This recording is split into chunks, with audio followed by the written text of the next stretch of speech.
오늘 하나님의 말씀은 베드로후서 3장 1절에서 9절입니다. 다 찾으셨으면은 함께 한 목소리로 합독하여 읽겠습니다. 시작. 사랑하는 자들아, 내가 이제 이 둘째 편지를 너희에게 쓰노니 이 둘로 너희 진실한 마음을 일깨워 생각하게 하여 곧 거룩한 선지자의 예언한 말씀과 주 되신 구주께서 너희의 사도들로 말미암아 명하신 것을 기억하게 하려 하노라. 먼저 이것을 알지니 말세에 기롱하는 자들이 와서 자기의 정욕을 쫓아 행하며 기롱하여 가로되 주의 강림하신다는 약속이 어디 있느뇨? 조상들이 잔 후로부터 만물이 처음 창조할 때와 같이 그냥 있다 하니 이는 하늘이 옛적부터 있는 것과 땅이 물에서 나와 물로 성립한 것도 하나님의 말씀으로 된 것을 저희가 불어 잊으려 함이로다. 이로 말미암아 그때 세상은 물의 넘침으로 멸망하였으되 이제 하늘과 땅은 그 동일한 말씀으로 불사르기 위하여 간수하신 바 되어 경건치 아니한 사람들의 심판과 멸망의 날까지 보존하여 두신 것이니라. 사랑하는 자들아, 주께는 하루가 천년 같고 천년이 하루 같은 이 한 가지를 잊지 말라. 주의 약속은 어떤 이에 더디다고 생각하는 것 같이 더딘 것이 아니라 오직 너희를 대하여 오래 참으사 아무도 멸망치 않고 다 회개하기에 이르기를 원하시느니라. 아멘. 오늘 베드로후서 3장 1절에서 9절 말씀을 중심으로 회개하기를 원하시느니라, 회개하기를 원하시느니라 라는 제목으로 베드로후서 5번째 시간 하나님의 말씀을 나누도록 하겠습니다. 오늘 저를 잘 보시고 오늘 마음을 쏟아서 오늘 잘 들으시고 오늘 여러분에게 주시는 주님의 목소리를 꼭 듣고 그 말씀 붙들고 기도에 승리하시기를 주님의 이름으로 축복합니다. 신약 성경은 27권인데 대부분의 신약 성경은 사실 편지의 형식으로 기록돼서 전해졌습니다. 그러니까 바꿔 말하면은 신약 성경은 제자들이 각 교회들에게 쓴 편지인데 성령의 감동으로 쓴 편지가 바로 신약 성경입니다. 그리고 이 성경은 기록한 분명한 이유와 목적이 있고 또 우리가 읽어야 될 목적이 곳곳에 이 목적을 기록하고 있는데 대표적으로는 사도 바울이 디모데전서 디모데후서 3장 16절 17절에 보면은 성경을 기록한 이유를 말하고 있는데 제가 읽어드리겠습니다. 모든 성경은 하나님의 감동으로 된 것으로 교훈과 책망과 바르게 함과 의로 교육하기에 유익하니 이는 하나님의 사람으로 온전케 하며 모든 선한 일을 행하기에 온전케 하려 함이니라. 이 사도들을 통해서 편지 형식으로 성경을 기록했는데 이 성경을 읽어야 될 이유를 곳곳에 기록하고 있는데 대표적으로 바울이 한 것이 모든 성경은 하나님의 감동으로 된 것으로 편지처럼 썼지만은 성령의 감동으로 기록했다라는 것입니다. 그런데 이 성경을 왜 썼고 우리가 이 성경을 왜 읽어야 되냐면은 교훈과 책망과 바르게 함과 의로 교육하기에 유익하다라고 기록하고 있습니다. 성경을 읽어야 되는 이유는 우리가 교훈을 얻기 위해서 성경을 읽어야 되는 것입니다. 바꿔 말하면 성경을 읽어서 우리가 어떻게 살아야 되는지를 이 말씀을 통해서 깨달아야 되는 것이다 이 말입니다. 그리고 성경을 읽음으로 인해서 우리가 책망을 받아야 되는 것입니다. 그러니까 바꿔 말하면 성경을 읽어서 우리가 어떻게 살아야 되는지를 깨달아야 되고 또 한 번 그 성경을 읽음으로 인해서 우리가 책망을 받아야 되는데 성경을 읽고서 내가 이 말씀대로 살지 않았구나, 말씀으로 책망을 받아야 된다 이 말입니다. 그래야 회개할 수 있는 것입니다. 그리고 성경을 읽음으로 인해서 책망을 받은 내가, 잘못된 길로 갔던 내가 다시 바르게 함과 다시 하나님의 말씀으로 바로 돌아오게 하기 위해서 성경을 기록한 것이다 이 말입니다. 그래서 날마다 하나님의 말씀을 읽음으로 인해서 잘못된 길로 갔던 내가 다시 하나님의 말씀, 하나님의 길로 돌아오는 믿음의 사람 되시기를 주님의 이름으로 축복합니다. 그래서 가장 마지막 최종 모든 목적은 의로 교육하기에 유익하니 하나님의 말씀 의로운 삶을 살게 하기 위해서 성경을 기록했다라는 것입니다. 그래서 우리를 온전케 해서 천국으로 인도하기 위해서 이 성경을 기록한 것입니다. 인정하시면 아멘 하시겠습니다. 그래서 성경을 왜 기록했는지를 분명한 이유와 목적을 알고 우리가 성경을 읽고 그 말씀대로 살아야 되는 것입니다. 그러니까 교훈과 책망과 그리고 바르게 함과 의로 교육하기 위해서 성경을 기록한 것이야 라고 바울은 디모데후서를 통해서 성경을 기록한 이유와 목적을 적어서 편지를 써서 보낸 것입니다. 그래서 우리가 성경을 읽어야 됩니다. 날마다 하나님의 말씀을 읽고 그 말씀대로 인도받으시기를 주님의 이름으로 축복합니다. 말씀대로 인도받아야 신앙생활할 수 있는 것입니다. 말씀대로 인도받아야 천국에 들어갈 수 있다 이 말입니다.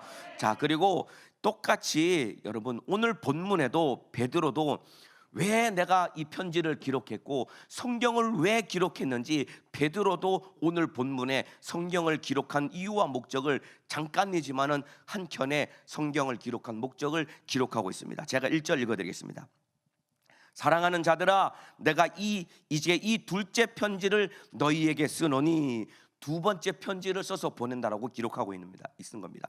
이 둘로라는 것은 베드로 전서와 베드로 후서를 말하는 겁니다. 베드로는 베드로 전서와 베드로 후서를 마지막 유언장과 같이 이 편지를 써서 보낸 겁니다. 이 두 편의 편지를 써서 보낸 이유는 무엇이냐면 너희 진실한 마음을 일깨워 생각하게 하여라고 기록하고 있습니다. 그러니까 편지를 써서 보낸 이유는 진실한 마음을 일깨우기 위해서 편지를 썼다라는 것입니다. 바꿔 말하면은 우리가 성경을 읽어야 되는 이유는 무엇이냐면은 우리의 진실한 마음을 일깨우기 위해서 성경을 읽어야 되는 것입니다. 왜 그러냐면은 여러분, 우리의 심령은 죄와 함께 우리 영혼도 죽었을 뿐만 아니라 우리의 심령도 죽었다 이 말입니다. 우리의 심령도 잠들었다 이 말입니다. 그런데 성경을 읽음으로 인해서 하나님의 말씀은 빛이라고 했습니다. 빛이 비추어질 때에 잠들었던 우리의 심령이 다시 깨어나게 되는 것입니다.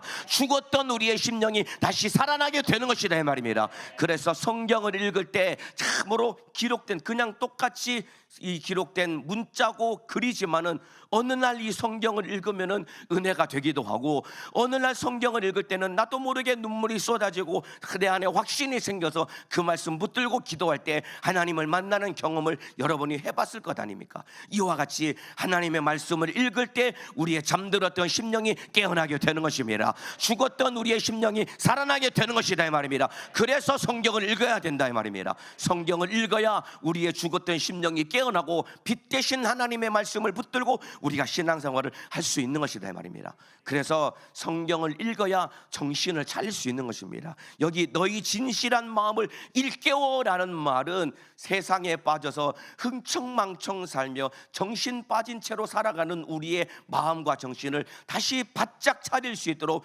경각심을 갖게 하는 것이 성경이다라는 것입니다.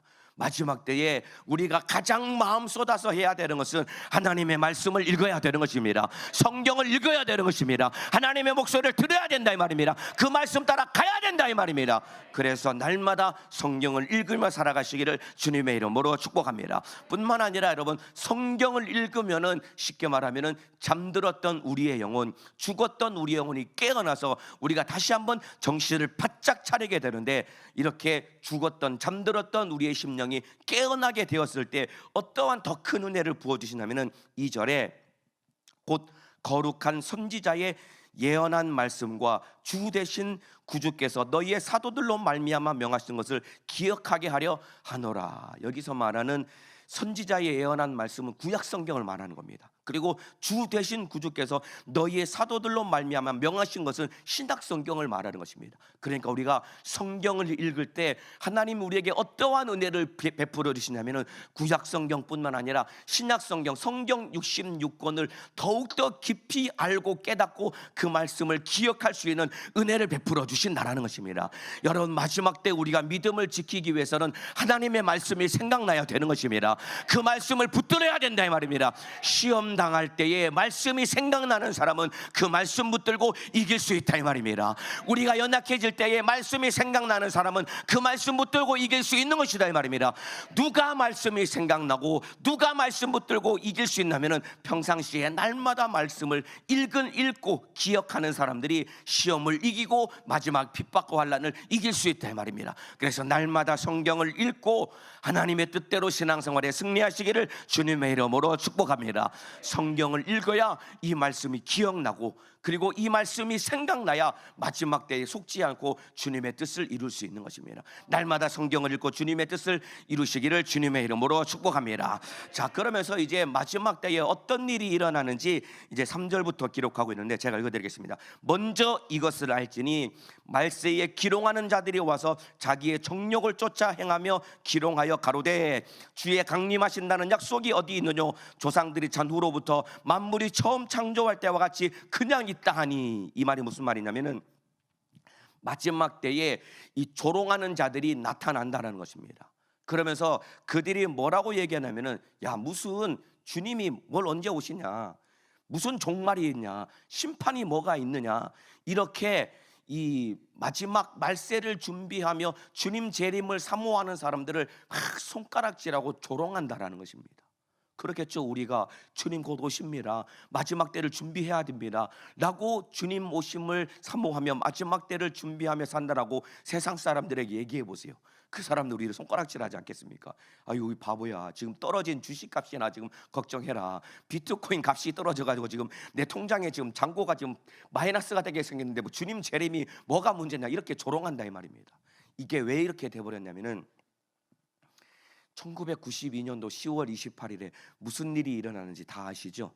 다미 선교회가 1992년 10월 28일에 그날 자정에 예수님이 오신다라고 해가지고 그때 수많은 그 사람들을 미혹해가지고 하얀 옷을 입히고 그때 막 사람들이 주님 오신다고 막 모여가지고 주님 재림을 기다린다고 그때 대한민국 전체가 막 들썩들썩했습니다. 심지어는 9시 뉴스데스크에 그게 보도가 될 만큼 한국 사회를 떠들썩하게 했습니다.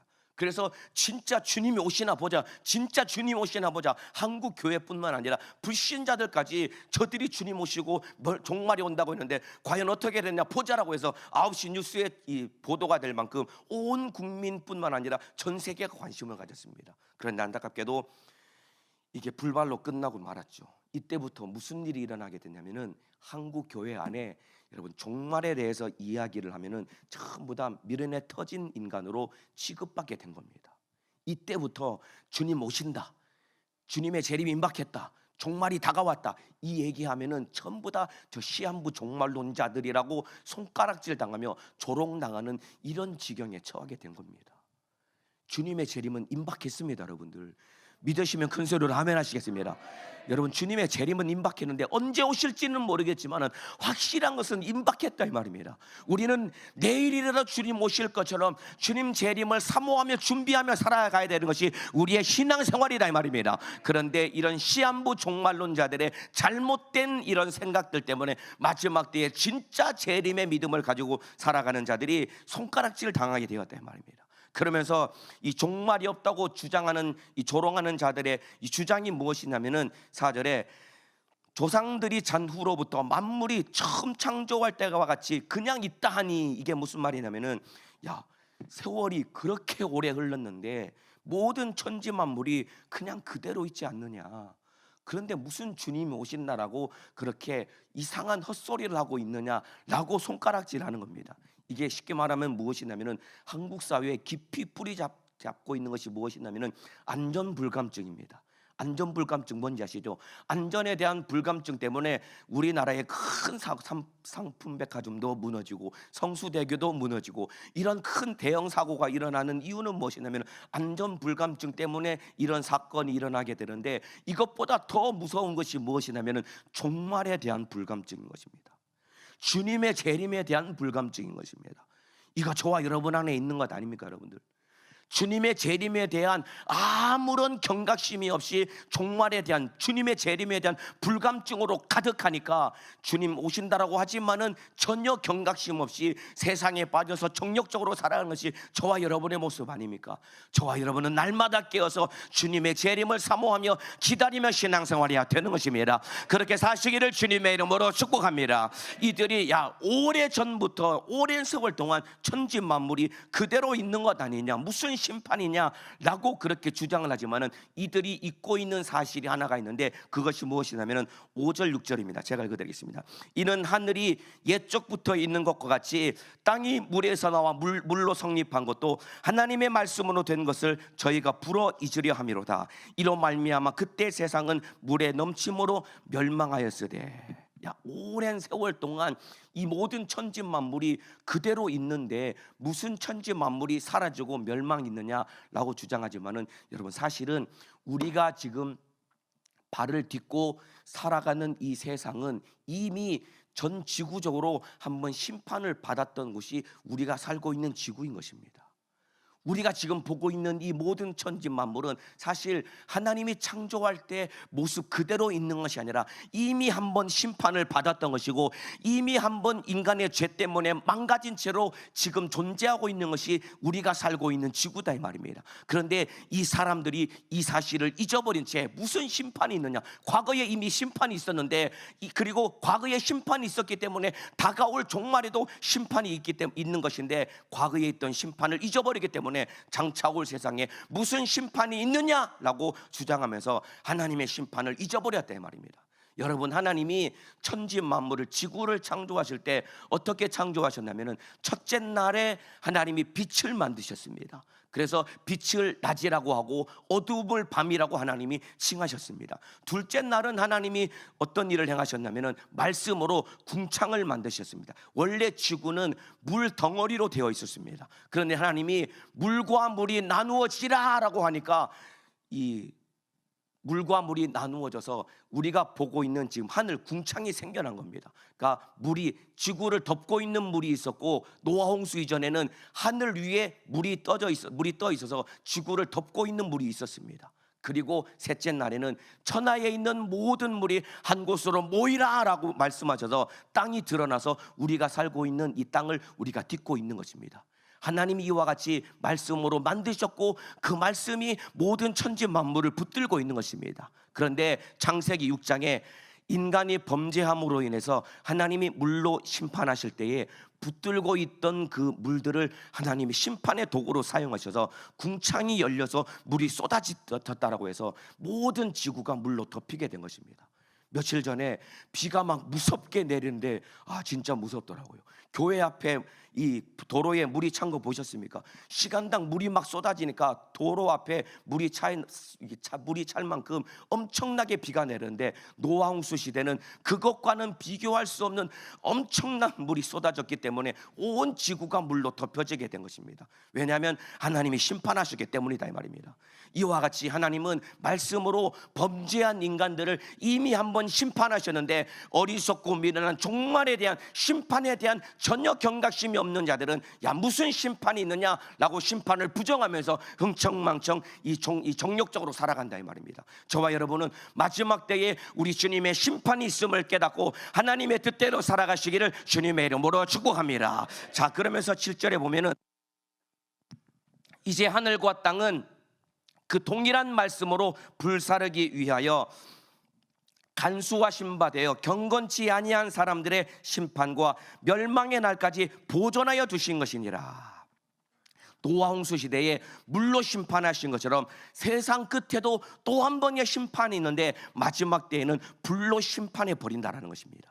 경건치 아니한 자들을 불로 심판해 버리는데, 여기 7절에 다시 보면은 그 동일한 말씀으로 불사르기 위하여라고 기록하고 있습니다. 동일한 말씀이라는 것은 뭐와 동일한 말씀이냐면은 하나님이 말씀으로 천지 만물을 창조하셨습니다. 인정하시면은 아멘 하시겠습니다. 빛이 있으라라고 말씀하시니까 빛이 있었다 이 말입니다. 그런데 이와 동일한 말씀으로 마지막에 심판을 하시는데, 그래서 천지 만물도 하나님의 말씀으로 창조하셨고 마지막 심판도 하나님의 말씀으로 심판이 이루어진다 이 말입니다. 그래서 하나님의 말씀은 반드시 이루어지는 것입니다. 저와 여러분이 마지막 멸망을 피하기 위해서는 어디에 있어야 되냐면은 하나님의 말씀 안에 있어야 되는 것입니다. 인정하시면 아멘 하시겠습니다. 하나님의 말씀은 반드시 이루어지는 것입니다. 말씀으로 천지 만물을 창조하신 것처럼 말씀으로 마지막 심판이 이루어진다 이 말입니다. 그러니까 모든 천지 만물의 시작도 말씀이요 마지막 심판과 종말도 말씀이기 때문에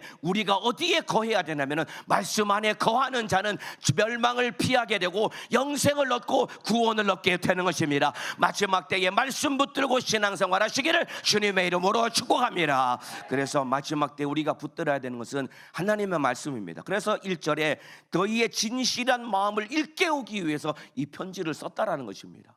너희 영혼을 살리기 위해서 편지를 썼다라는 것입니다. 이 성경을 왜 기록했냐면은 내 영혼 살리려고 성경을 쓴 겁니다. 그런데 여러분들은 얼마나 이 성경을 읽고 듣고 이 말씀대로 살려고 애쓰고 노력하고 계십니까? 여러분들 벌써 8월 중순이 다 와갑니다.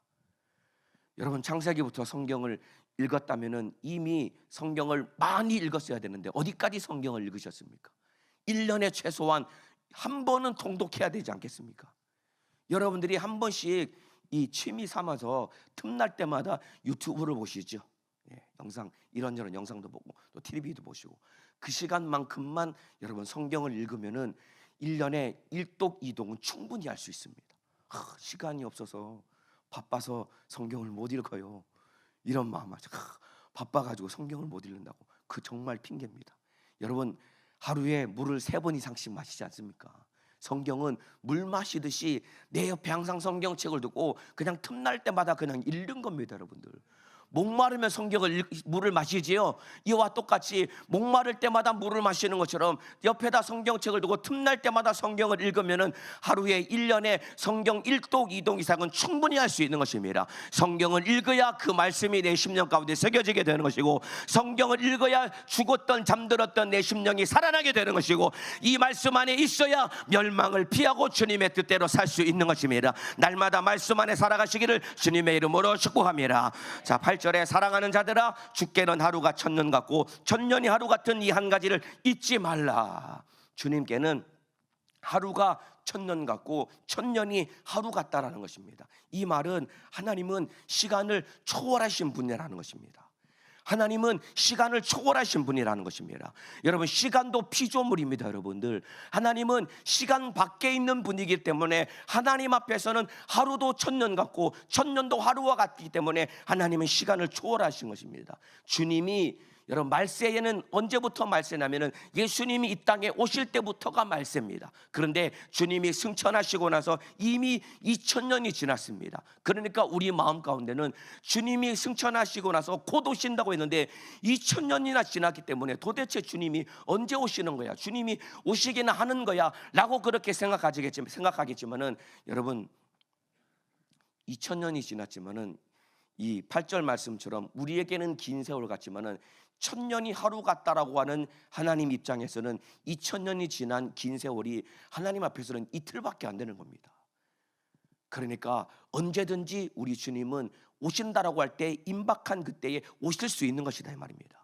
주님의 때에 주님의 재림을 기다릴 수 있는 믿음의 사람 되시기를 주님의 이름으로 축복합니다. 그래서 9절에 주의 약속은 어떤 이에 더디다고 생각하는 것 같이 더딘 것이 아니니라. 2000년이 지났기 때문에 아직도 안 오셨기 때문에 주님은 도대체 언제 오시는 거야? 안 오시는 거 아닌가? 라고 생각하지 말고 더디다고 생각하지 말고 깨어 있으라는 것입니다. 여러분 재림에 대한 잘못된 태도 2가지가 있습니다. 잘 들으시길 바랍니다.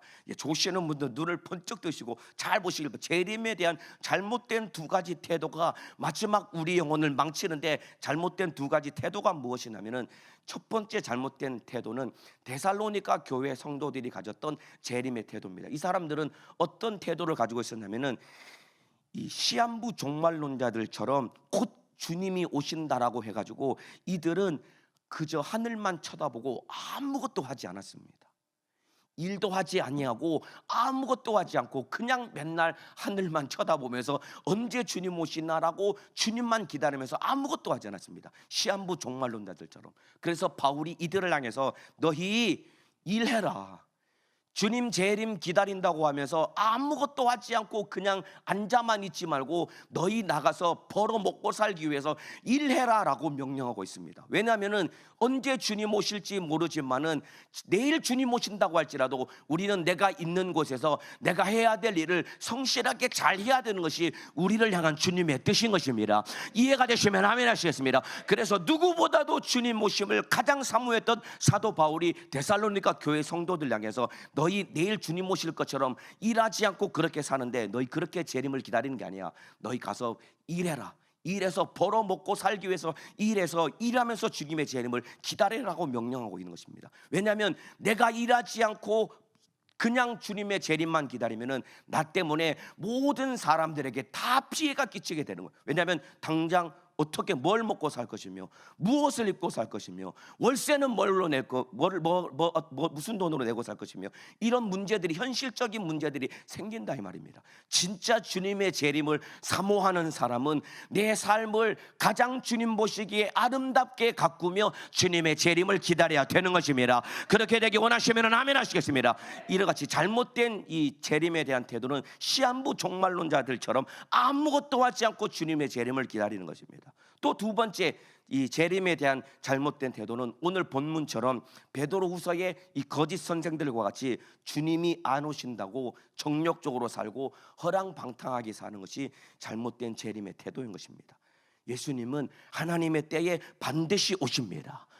그 주님이 언제 오실지라도 영광 중에 주님을 만날 수 있도록 깨어서 주님의 재림을 사모하며 기다리시기를 주님의 이름으로 축복합니다. 그래서 주님이 언제 오시는지 가장 소중하고 중요한 것은 무엇이냐면 우리가 날마다 회개하는 삶을 살아가야 되는 것입니다. 인정하시면 아멘 하시겠습니다. 그래서 오늘 제목이 회개하기를 원하시느니라입니다. 한번 따라합시다. 회개하기를 원하시느니라. 더 크게 회개하기를 원하시느니라. 자, 9절을 다시 읽어드리겠습니다. 주의 약속은 어떤 이에 더디다고 생각하는 것 같이 더딘 것이 아니라 오직 너희를 대하여 오래 참으사 아무도 멸망치 않고 다 회개하게 이르기를 원하시느니라. 우리를 향한 우리 주님의 뜻은 재림을 기다리는 우리를 향한 주님의 뜻은 다 회개해서 멸망치 않기를 원하시는 것이 우리를 향한 주님의 뜻인 것입니다. 그래서 날마다 회개하는 삶을 살아가시기를 주님의 이름으로 축복합니다. 여러분, 주님의 재림이 자꾸만 더디에 오는 것은 이유는 무엇이냐면 하나님이 오래 참고 기다리기 때문에 그렇습니다. 누구를 오래 참고 기다리냐면 바로 나를 오래 참고 기다리는 것입니다. 내가 멸망치 않기 위해서, 나 멸망치 말라고 우리 하나님이 오래 기다리는 것입니다. 이 사실을 우리가 알고 깨달을 수만 있다고 한다면 날마다 회개하는 삶을 살아갈 수밖에 없고 날마다 정력적으로 사는 것이 아니라 깨어 근신하여 주님의 뜻대로 살 수밖에 없다 이 말입니다. 주님이 더디어 오시는 것은 당신들, 바로 저와 여러분의 멸망치 않기를 우리 주님이 기다린다 이 말입니다. 자, 우리 주님이 얼마나 내가 멸망치 않고 오래 기다리시기를 원하시는지 그 마음을 보여준 사건이 하나가 있는데, 창세기 5장에 보면은 에녹이라는 사람이 나옵니다. 하나님과 300년 동안 동행하다가 죽음을 보지 않고 들려 올라간 에녹이라는 사람 기억나시죠? 이 에녹이 65세에 에녹의 인생을 완전히 뒤바꿔 놓는 큰 사건이 일어나게 되는데, 65세에 어떤 사건이 일어나냐면은 에녹이 아들을 하나 낳습니다. 그 아들의 이름이 바로 무두셀라입니다. 그런데 무두셀라라고 하는 이름의 뜻이 무엇이냐면은, 무두셀라라고 하는 이름의 뜻은 이 사람이 죽으면 내가 심판을 보내겠다라는 뜻이 무두셀라라는 이름의 뜻입니다. 바꿔 말하면은 이 아이가 죽으면 심판이 임한다라는 뜻이 무두셀라입니다. 그러니까 우리말로 하면은 김심판, 아들 이름이 박심판, 이심판입니다. 아들 이름을 이렇게 지은 거예요. 왜 그러냐면은 하나님이 에녹에게 계시를 준 겁니다. 아들을 낳았는데 무두셀라, 이 아이가 죽으면 심판이 임한다라는 계시를 주고 이 무두셀라를 낳고 이름을 그렇게 지은 겁니다. 그러니까 에녹의 마음속에 얼마나 마음을 들고 살았겠습니까? 애가 어릴 때, 어린아이가 자랄 때 한 번씩 병치를 하지 않겠습니까? 그러면은 아이가 아파서 막 끙끙하려면은 이 아이가 죽는 것 아닌가? 이 아이가 죽으면은 곧 멸망이 임할 텐데 이렇게 마음을 들고 살았다 이 말입니다.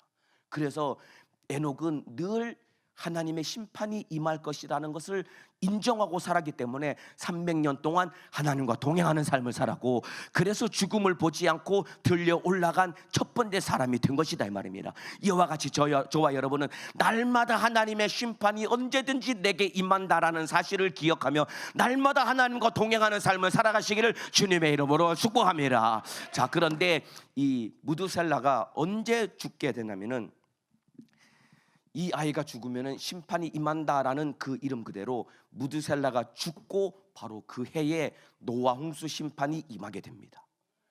연대기적으로 따져보면 정확하게 일치합니다. 무두셀라가 죽던 그 해에 노아 홍수가 일어나서 전 세계를 하나님이 심판합니다. 그 이름 그대로 된 겁니다. 이 아이가 죽으면 내가 이 세상을 심판할 것이다 라는 그 말씀 그대로 이루어져서 무두셀라가 죽던 그 해에 노아 홍수의 심판으로 하나님 지구를 멸망시켜 버렸다 이 말입니다.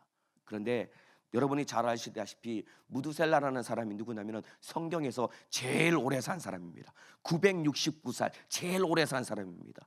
이것이 무엇을 나타내는지 아십니까? 하나님은 언제부터 인류를 홍수 심판으로 멸망하기로 작정을 했냐면 무두셀라가 태어날 때부터 하나님은 인류를 홍수로 심판하겠다고 이미 뜻을 정하신 겁니다. 왜냐하면 인간이 너무나 이미 타락해버렸기 때문에.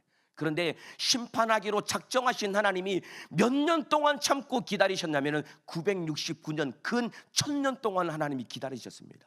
왜 그러냐면은 회개하고 돌아오기를 기다리신 하나님의 긴 세월 동안에 하나님의 애타는 마음이었다 이 말입니다. 이해가 되시면 아멘 하시겠습니다. 하나님이 1000년 동안 인간들이 타락했던 인간들이 돌아오기를 애타게 기다리시는데, 너무나 안타깝게도 그렇게 오랜 세월 동안 기다렸는데 몇 명만 구원을 받았냐면 노아와 그 8 식구만 구원을 받고 나머지 모든 인류는 다 멸망했다 이 말입니다.